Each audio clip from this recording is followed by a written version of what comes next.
las mismas vamos a tratar dos cuestiones fundamentales: el acceso a la autonomía de estos territorios y el sistema competencial constitucionalmente previsto. Vamos a comenzar con la legislación aplicable. En primer lugar, el título octavo de la Constitución, artículos 137 a 158. Además, tenemos que tener muy en cuenta el artículo 2 de la Constitución, que es el que fundamenta y sirve de base a toda la organización territorial del Estado.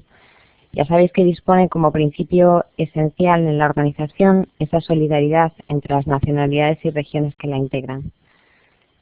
El artículo 137, el primero del título octavo, dispone que el Estado se organiza territorialmente en municipios, provincias y las comunidades autónomas que se constituyan, indicando que todas estas entidades gozan de autonomía para la gestión de sus intereses.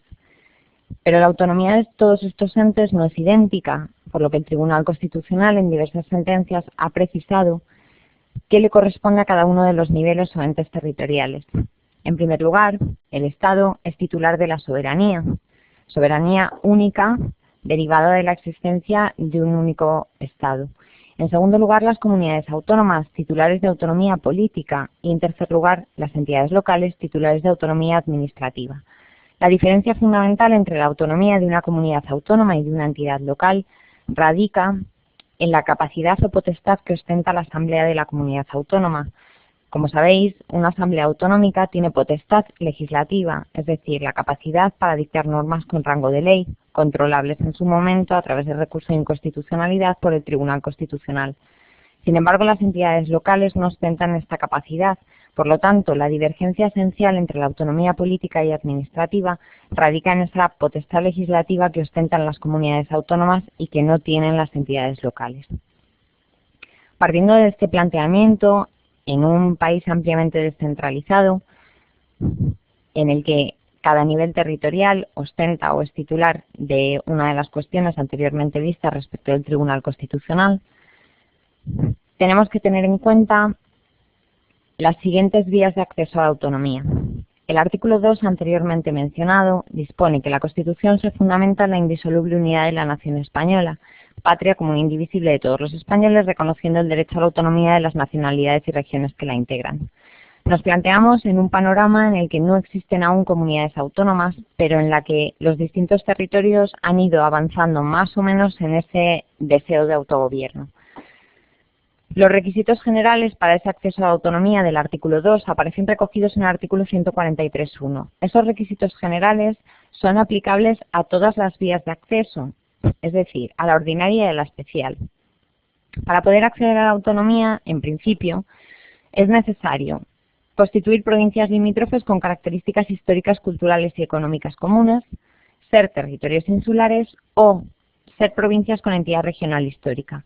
Este último supuesto está previsto para las provincias que accedan en solitario a la autonomía, es decir, una provincia que quiera acceder a su autonomía ella sola. Si lo desea en solitario, tendrá que tener entidad regional histórica, entendiendo como tal una cultura básica propia. Partiendo de estos requisitos generales expuestos en el artículo 143.1, surgen las distintas vías de acceso, cuyo planteamiento general puede ser el siguiente. En primer lugar, existe la vía ordinaria o lenta, en la que tendremos en cuenta el artículo 143.2 y la disposición transitoria primera de la Constitución. En segundo lugar, la vía especial o rápida, artículo 151 y disposición transitoria segunda de la Constitución. La diferencia entre ambas vías, ¿cuál es? El lapso temporal que se debe dejar transcurrir para el acceso a la totalidad de competencias. Es decir, como veremos después, la Constitución elabora dos listas de competencias. La primera, el artículo 148, prevé que las comunidades autónomas podrán asumir un listado ilimitado de competencias que, transcurridos 5 años y mediante reforma de estatutos, podrán ampliar. El artículo 149 comprende las exclusivas del Estado. Por lo tanto, las comunidades autónomas que accedieron por vía ordinaria o lenta deberán permanecer 5 años únicamente con las competencias del artículo 148, transcurridos los cuales, mediante reforma de los estatutos y sucesivamente, ampliarán sus competencias respetando siempre las del artículo 149 de la Constitución. Luego volveremos con este tema. Además, existen los siguientes supuestos excepcionales al margen de las vías especial y ordinaria. En primer lugar, el artículo 144 de la Constitución te dice que las Cortes Generales, mediante ley orgánica, podrán, entre otras cosas, autorizar la constitución de una comunidad autónoma uniprovincial que no cuente con la entidad regional histórica anteriormente mencionada. En segundo lugar, están los supuestos de Ceuta y Melilla. Y en tercer lugar, el supuesto de Navarra. Partiendo de este planteamiento, con dos vías, ordinaria y especial, y tres supuestos excepcionales, vamos a ver cada uno de ellos. En primer lugar, comenzando por la vía ordinaria del artículo 143.2, teniendo en cuenta su ampliación a través de la disposición transitoria primera, debemos señalar que la iniciativa, de acuerdo con la Constitución, corresponderá a 2/3 partes de los municipios cuya población represente al menos la mayoría del censo electoral, y hay un plazo. Deberán ser cumplidos dentro del plazo de 6 meses desde el primer acuerdo adoptado al efecto por alguna de las corporaciones, ¿vale?, locales interesadas. Por lo tanto, la Diputación y las 2/3 partes de los municipios tienen un plazo de 6 meses máximo. Se trata de que no se dilate el procedimiento del acceso a la autonomía. La disposición transitoria primera señala que en los territorios dotados de un régimen provisional de autonomía, sus órganos colegiados superiores, mediante acuerdo adoptado por mayoría absoluta de sus miembros, podrían sustituir la iniciativa que el artículo 143.2 atribuye a las diputaciones u órganos interinsulares. Por lo tanto, la disposición transitoria primera lo que prevé es un supuesto especial para aquellos territorios que ya hayan avanzado en su acceso a la autonomía, es decir, que cuenten con órganos colegiados superiores preautonómicos. Por lo tanto, como tienen órganos colegiados preautonómicos, son ellos los que asumen la responsabilidad, dejando de lado a la Diputación o órgano interinsular, adoptando un acuerdo por mayoría absoluta y comunicándolo al Gobierno. En todo caso, la iniciativa, si no prospera, solo puede reiterarse transcurridos 5 años. Como os he dicho antes, el acceso por la vía ordinaria, que implica que las comunidades autónomas podrán asumir únicamente las competencias del artículo 148.1 y transcurridos 5 años, mediante reforma de sus estatutos, podrán sucesivamente ampliar sus competencias, respetando siempre las del artículo 149.1 de la Constitución, que es el listado de las competencias exclusivas y propias del Estado. Las comunidades autónomas de vía ordinaria elaboran el estatuto de acuerdo con el artículo 146 de la Constitución. Si vamos con la vía especial, regulada en el artículo 151 y en la disposición transitoria segunda, debemos partir de que existen 4 casos o 4 supuestos de acceso por la vía especial: Andalucía, País Vasco, Cataluña y Galicia. Ahora ubicaremos los distintos casos. La iniciativa en este caso corresponde a las diputaciones u órganos interinsulares y a las 3/4 partes de los municipios de cada una de las provincias afectadas, que representa al menos nuevamente la mayoría del censo electoral. A pesar de que parece que la expresión en la Constitución en el artículo 143.2 y en el artículo 151 es distinta, en la práctica lo único que se modificó fue la cuantía o el número de municipios que se requería en la iniciativa, es decir, 2/3 partes en la vía ordinaria, 3/4 partes en la vía especial.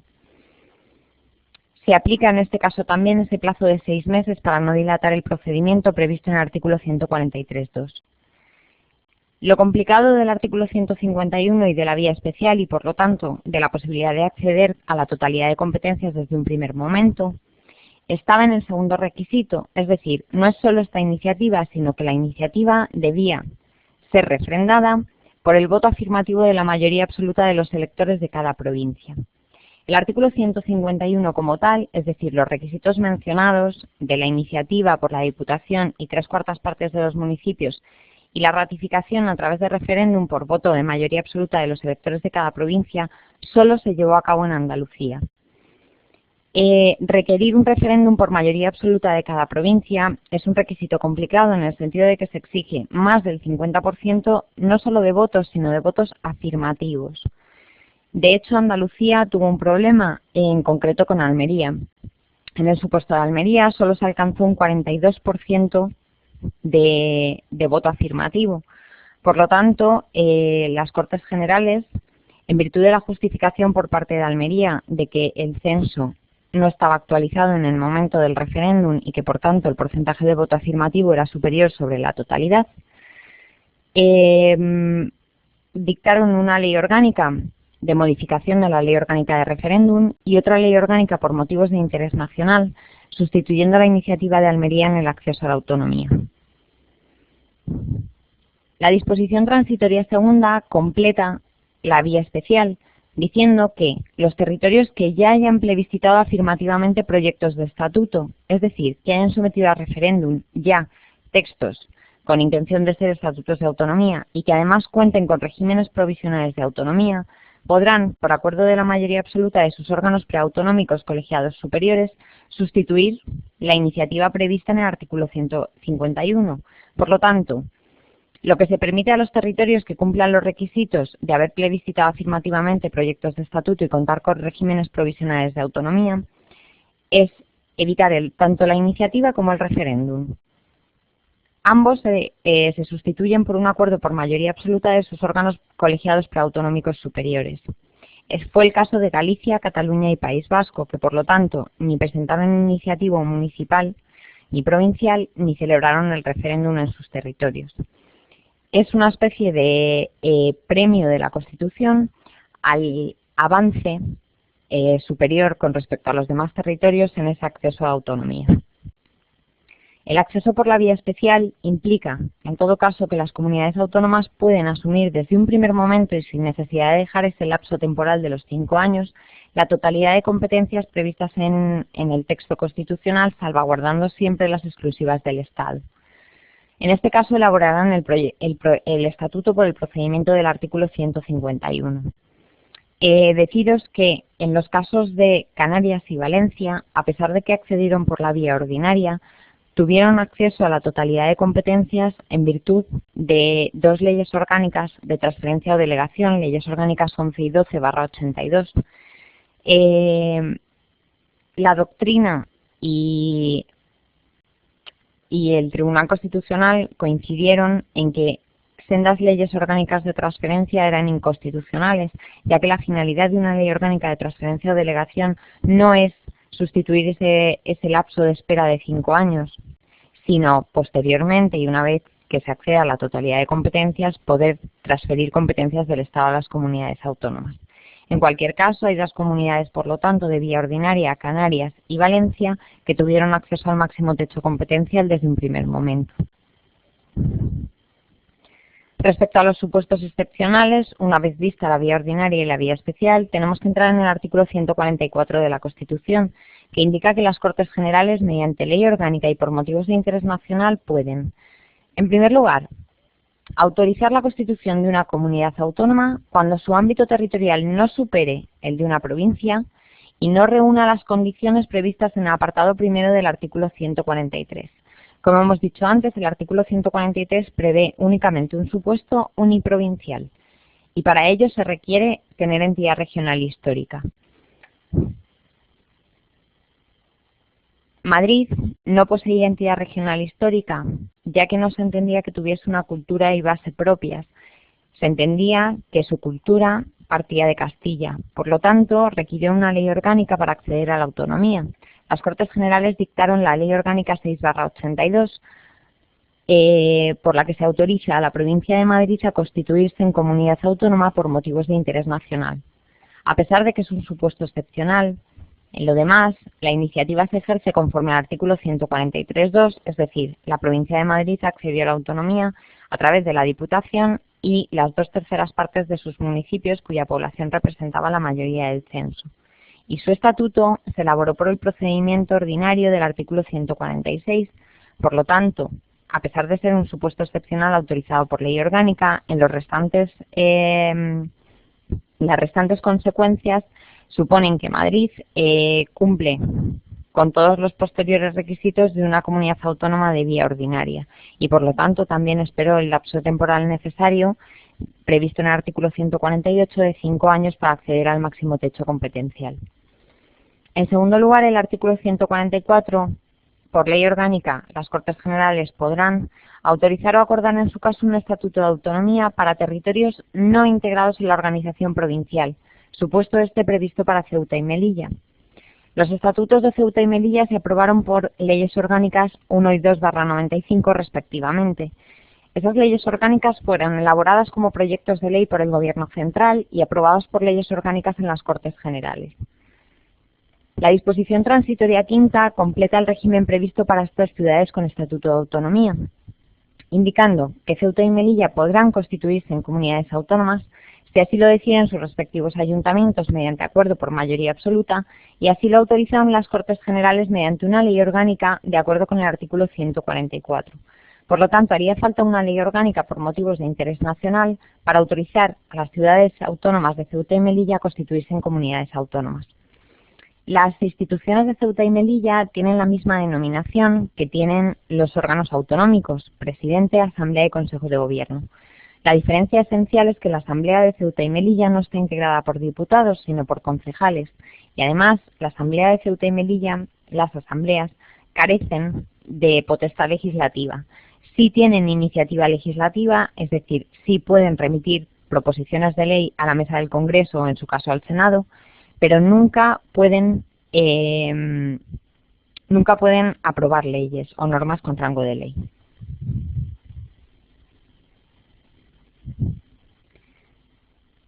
El artículo 144 prevé además un tercer supuesto. Las Cortes Generales, por ley orgánica y por motivos de interés nacional, podrán sustituir la iniciativa de las corporaciones locales prevista en el artículo 143.2 por motivos, claro, de interés nacional. Fue el supuesto de Segovia, Ley Orgánica 5/83, en el que se sustituye la iniciativa de Segovia por motivos de interés nacional.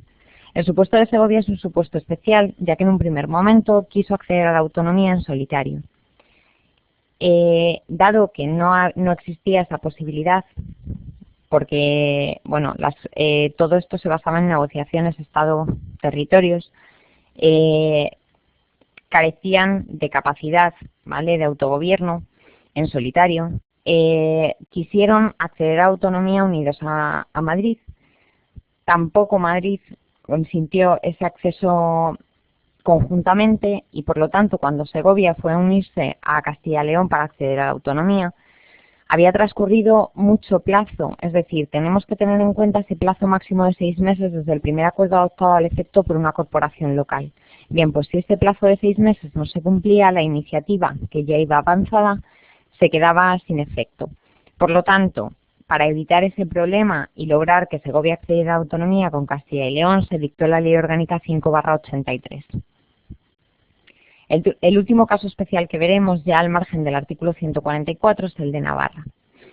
Para el caso de Navarra tenemos que tener en cuenta la disposición transitoria cuarta de la Constitución y la disposición adicional primera. La disposición transitoria cuarta señala que a efectos de la incorporación de Navarra al País Vasco, la iniciativa correspondería al órgano foral competente por mayoría de sus miembros y además debería ratificarse esa decisión en referéndum aprobado por mayoría de votos válidamente emitidos. En este caso, si os dais cuenta, no es necesario una ley orgánica de las Cortes para permitir a Navarra incorporarse al País Vasco. Se deja al propio territorio la decisión, sin necesidad de un requisito estatal. Si la iniciativa no prospera, ¿vale?, no se podrá intentar, te hice la misma dentro del mismo mandato del órgano foral competente. En todo caso, esta disposición transitoria cuarta no se ha empleado, ya que Navarra accedió a su autonomía en solitario, amparándose en la disposición adicional primera de la Constitución, que si la leéis, lo que hace es reconocer los derechos de los territorios forales, pero no constituye en esencia una vía de acceso a la autonomía. En cualquier caso, las negociaciones entre Navarra y Estado fueron muy amplias, fueron beneficiosas para el territorio, por lo que se le permitió ampararse en esa disposición para acceder a la autonomía.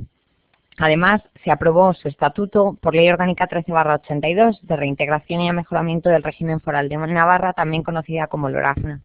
Tampoco su tramitación fue igual que la del resto de estatutos, sino que se elaboró el proyecto y se aprobó como ley orgánica mediante el procedimiento de lectura única ante ambas cámaras, de manera que no se permite por parte de las cámaras introducir modificaciones al texto, sino que se realiza una oposición o una aceptación del mismo de forma general. Dado que las negociaciones ya habían existido con anterioridad, no hubo problemas en la aprobación.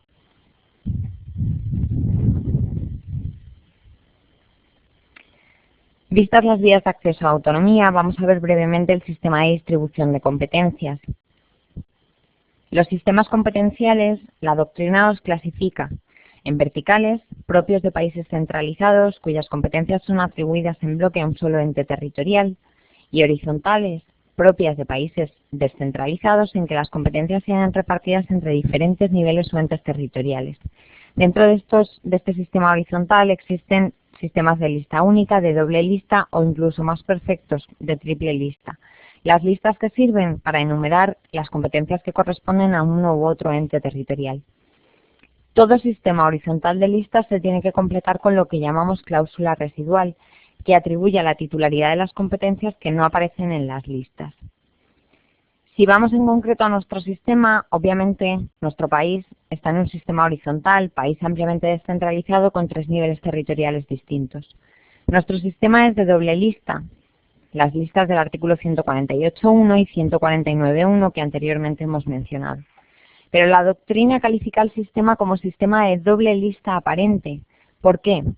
Como hemos visto antes, la lista del artículo 148.1 opera temporalmente, es decir, operaría como una especie de disposición transitoria, ya que transcurridos 5 años todos los territorios que accedieron por vía ordinaria han ido ampliando sucesivamente sus competencias, encontrándose, con pequeñas excepciones o matices, todas las comunidades autónomas al mismo nivel, es decir, ya no hay comunidades autónomas de primer y segundo grado. Ahora mismo están todas igualadas porque una vez transcurrido el periodo necesario previsto en el artículo 148.1, todas las comunidades acceden al máximo techo competencial. De esta forma, sistema de doble lista aparente, tenemos que tener en cuenta que esa lista del artículo 148.1 funciona como disposición transitoria temporal para las comunidades de vía ordinaria. Si mañana Ceuta y Melilla accedieran a la autonomía, volvería a operar esa lista del artículo 148.1 limitativa, suponiendo que Ceuta y Melilla tendrían que estar durante al menos esos 5 años amparándose o ejecutando exclusivamente las competencias enumeradas en el mencionado precepto. Si nos vamos a una clasificación de competencias, hay varias, pero siguiendo la doctrina mayoritaria podemos distinguir la que diferencia competencias exclusivas, compartidas y concurrentes. Debemos de partir de que dentro de una competencia hay que diferenciar 3 facultades esenciales: la legislación básica, la legislación de desarrollo y la ejecución. La ejecución comprende toda la organización del servicio, dictar reglamentos de organización interna de los mismos, la inspección, la vigilancia. Si clasificamos las competencias y empezamos con las competencias exclusivas, son aquellas en las que todas las facultades anteriormente vistas, legislación básica de desarrollo y ejecución, sobre una materia se atribuyen a un único ente territorial. Si nos vamos a un ejemplo en el ámbito estatal, es el de relaciones internacionales. También hay otros como defensa y fuerzas armadas o régimen aduanero y arancelario. En el caso de las comunidades autónomas hay ejemplos como artesanía o agricultura. Todas las facultades en esas materias se atribuyen en bloque a un solo ente territorial. Si nos vamos a las competencias compartidas, son aquellas en las que las facultades se dividen entre distintos entes territoriales. En nuestro sistema diferenciamos aquel caso en que al Estado le corresponde la legislación básica y a la comunidad autónoma la legislación de desarrollo y ejecución. Son todos los supuestos en que el artículo 149.1 indica legislación básica sobre una materia. Por ejemplo, legislación básica y régimen económico de la seguridad social, sin perjuicio, ¿vale?, de esa ejecución por las comunidades autónomas. El segundo supuesto es aquel en que al Estado le corresponde la legislación plena, es decir, la básica y la de desarrollo, y a la comunidad autónoma únicamente le corresponde la ejecución de esa competencia. Un ejemplo es la legislación sobre propiedad intelectual e industrial.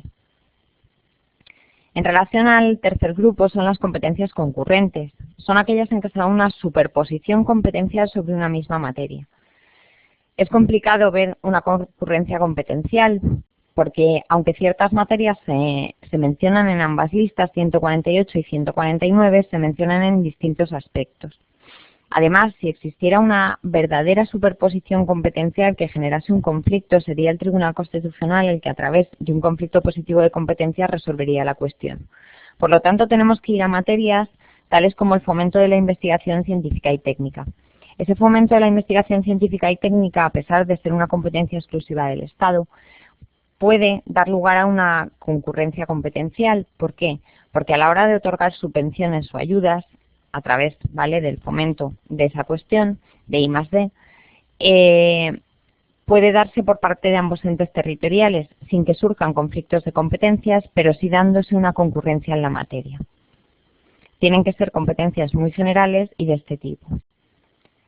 Por último, y fuera de esta clasificación, pero debiendo tenerlos en cuenta, están los títulos competenciales horizontales, previstos en los artículos 149.1.1 y 149.1.13.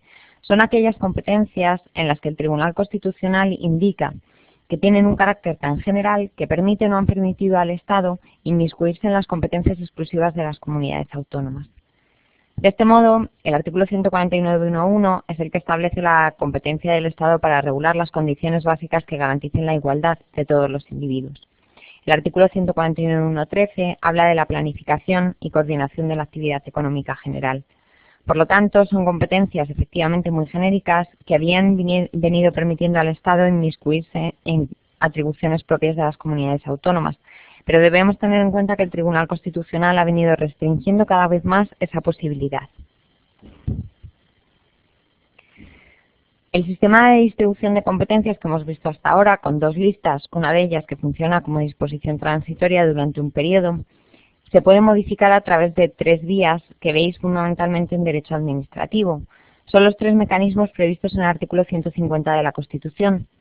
Leyes marco, aprobadas, ya sabéis, por ley ordinaria, leyes de transferencia o delegación, aprobadas por medio de ley orgánica, y leyes de armonización, que a pesar de que requieren una mayoría absoluta de cada Cámara que aprecie la necesidad de armonizar, no son leyes orgánicas. El Tribunal Constitucional indicó, a raíz de una ley orgánica de armonización que se dictó, que la ley orgánica de armonización primero tiene rango, la ley de armonización primero no tiene rango orgánico, sino ordinario, y además la ley de armonización es el mecanismo de cierre, es decir, la última opción que tiene el Estado para uniformizar la legislación autonómica. Primero debe acudir a todas las restantes vías y, por último, disponer de esta ley de armonización. Por lo tanto, salvo ese proyecto, que no llegó a aprobarse en ningún caso y que era un proyecto de ley orgánica, nunca se ha dictado una ley de armonización en nuestro sistema. Para finalizar, vamos a hacer una breve referencia a los estatutos de autonomía y a la organización institucional autonómica. Como sabéis, los estatutos de autonomía se regulan fundamentalmente en el artículo 147 de la Constitución, que los define como norma institucional básica de cada comunidad autónoma, pero indica además que son parte integrante del ordenamiento jurídico estatal. Por lo tanto, son una norma con rango de ley orgánica, ya que el artículo 81 indica que los estatutos de autonomía se aprobarán por ley orgánica, pero además de ser leyes orgánicas, forman parte del ordenamiento estatal y del ordenamiento autonómico. El contenido mínimo se fija también en el artículo 147, y ese contenido mínimo, como veréis, deja mucha libertad a las comunidades autónomas para que fijen un contenido estatutario diferente en cada caso. De hecho, dentro del contenido mínimo, cada estatuto de autonomía fija las cuestiones de un modo más o menos diferente. En primer lugar, se prevé la necesidad de que se establezca la denominación de comunidad autónoma que mejor responda a su identidad histórica. No se prevé una libertad para fijar la denominación de comunidad autónoma, sino que tiene que responder, ¿vale?, a una identidad histórica previa. En segundo lugar, la delimitación de su territorio. En tercer lugar, se prevé la necesidad de establecer la denominación, organización y sede de sus instituciones autónomas propias. A este respecto, como sabéis, el artículo 152 de la Constitución regula la organización institucional básica, referida a las comunidades autónomas de vía especial, pero que en base al principio de homogeneidad se ha aplicado a las restantes comunidades autónomas. Ese sistema o organización institucional autónomo parte de tres instituciones: la Asamblea, elegida por sufragio universal, con arreglo a criterios de representación proporcional, que además asegure la representación de las diversas zonas del territorio. En segundo lugar, un Consejo de Gobierno con funciones ejecutivas y administrativas que, como sabéis, está formado por el presidente, los consejeros y, en su caso, los vicepresidentes, nombrados y cesados todos ellos por el propio presidente. Por último, el presidente es elegido por la Asamblea de entre sus miembros y nombrado por el Rey. Le corresponde la dirección del Consejo de Gobierno y, fundamental, la suprema representación de la comunidad autónoma y la ordinaria del Estado en su territorio. Es decir, hay que tener en cuenta que mediante esa previsión constitucional se trata de garantizar la unidad territorial. Es decir, el presidente autonómico representa no solo a la comunidad autónoma, sino al Estado, quedando obligado a garantizar su unidad y a cumplir sus competencias. Se acaba indicando que el presidente y los miembros del Consejo de Gobierno serán políticamente responsables ante la Asamblea, lo que da lugar en los distintos estatutos de autonomía a la moción de censura y cuestión de confianza en términos más o menos similares a los que se estudian en el Estado. El último punto básico dentro de estos cuatro que fija, antes de nada, siguiendo con la organización institucional, un apunte. Nunca incluyáis al Tribunal Superior de Justicia de una comunidad autónoma como ente institucional autonómico. A pesar de que el artículo 152 incluye la definición de Tribunal Superior de Justicia, a la vez que regula la organización institucional autonómica, no existen órganos judiciales autonómicos. Todos los órganos judiciales son estatales porque el Poder Judicial es único, independiente y la competencia exclusiva sobre la administración de justicia es estatal. Por lo tanto, el Tribunal Superior de Justicia de una comunidad autónoma se define como el órgano al que se agotan las sucesivas instancias procesales en una comunidad autónoma sin perjuicio de la competencia que corresponde al Tribunal Supremo. Por lo tanto, la propia definición ya garantiza la unidad del Poder Judicial y además evita que el Tribunal Superior de Justicia se convierta en una instancia autonómica, en una institución autonómica. Por lo tanto, siempre que se os pregunte por las instituciones de una comunidad autónoma, solo son tres: Asamblea, Consejo de Gobierno y Presidente. Nunca se incluye el Tribunal Superior de Justicia. Otro punto dentro del contenido mínimo son las competencias asumidas dentro del marco establecido en la Constitución y las bases para el traspaso de los servicios correspondientes. Por lo tanto, la Constitución prevé que se deben asumir todas las competencias en los estatutos de autonomía. Toda competencia que no aparezca en un estatuto no pertenece a la comunidad autónoma. Es decir, si una competencia, a pesar de aparecer en el artículo 148, no aparece enumerada en un estatuto de autonomía, no es competencia autonómica. Respecto a las bases para el traspaso de los servicios, en el momento en que se constituyen las comunidades autónomas, el Estado hace una transferencia de medios materiales y personales, de ahí los funcionarios transferidos por el Estado a las comunidades autónomas, por ejemplo, para que comiencen a ejecutar sus competencias. Esas bases para el traspaso de los servicios, que normalmente se hicieron por Real Decreto a través de unos órganos conjuntamente integrados por miembros del Estado y de la comunidad autónoma, se tienen que prever en el respectivo Estatuto de Autonomía. A pesar de que el artículo 147 lo prevé en un tercer apartado, también es contenido mínimo el procedimiento para reformar los estatutos, ya que el 147.3 te dice: la reforma de los estatutos se ajustará al procedimiento establecido en los mismos y requerirá en todo caso aprobación por las Cortes Generales mediante ley orgánica. Por lo tanto, ante la indicación de un contenido mínimo de las reformas del Estatuto de Autonomía, no solo están los 4 puntos de denominación, territorio, organización institucional y competencias. También el procedimiento para la reforma del Estatuto es un contenido mínimo esencial que prevé la Constitución. Para finalizar la explicación y todo el sistema competencial que hemos estado viendo, debemos hablar de las cláusulas del artículo 149.3. Esas cláusulas son la cláusula de supletoriedad, la cláusula de prevalencia y la cláusula residual que cierra el sistema. La cláusula de supletoriedad establece que el derecho estatal será en todo caso y sin excepciones supletorio del de las comunidades autónomas. Esto que garantiza la uniformidad en la legislación, la unidad del territorio y del Estado y evita la inseguridad jurídica, ya que cada estatuto de autonomía tiene que indicar: el derecho propio, por ejemplo, de Madrid se aplicará con preferencia a cualquier otro en el territorio de Madrid. El derecho estatal será siempre supletorio. Si esta cláusula de supletoriedad no existiese, Madrid podría haber designado el derecho propio de Andalucía como supletorio y Andalucía el de Cataluña. Eso genera inseguridad jurídica, deficiencias en la legislación, por lo tanto, como base siempre está el derecho estatal. La cláusula de prevalencia: las normas del Estado prevalecen en caso de conflicto sobre las de las comunidades autónomas en todo lo no atribuido a la exclusiva competencia de estas. Y por último, la famosa cláusula residual que completa todo sistema de listas.